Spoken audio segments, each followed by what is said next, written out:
Hello po, ang peligro ng mild stroke, TIA or transient ischemic attack. Parman buwelva po ulit, mga hindi kapansin-pansin na maagang senyales ng mild stroke. Una, ang panandalian at biglaang hirap sa pagsasalita o paggalito kahit ilang segundo o minuto lamang ay isang maagang senyales ng mild stroke. Maaaring mahirapan kang maghanap ng tamang salita o maging slurred ang iyong pagsasalita. Pangalawa, ang biglaang panlalabo ng paningin o pagkawala ng paningin sa isang mata ay maaaring senyales ng TIA. Kahit bumalik agad ang malinaw na paningin, huwag itong baliwalain dahil maaaring ito'y isang babala. Pangatlo, ang biglaang pagkamanhid o pangangalay sa isang bahagi ng katawan, tulad ng braso, mukha, o binti, ay isang klasikong sintomas ng stroke.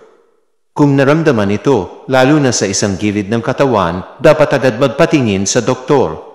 Ika-apat, ang biglaang pagkawala ng balanse o pangangarag o vertigo na walang dahilan ay maaaring senyales ng TIA. Maaaring mahirapan kang tumayo o maglakad kahit ilang minuto lamang. Ika-lima, ang biglaang matinding sakit ng ulo, lalo na kung hindi ito tulad ng karaniwang nararanasan, ay maaaring sintomas ng mild stroke. Kung ang sakit ng ulo ay kasabay ng iba pang sintomas tulad ng pamamanhid o hirap magsalita, agad na magpatingin sa doktor. Ingat po palagi. God bless po.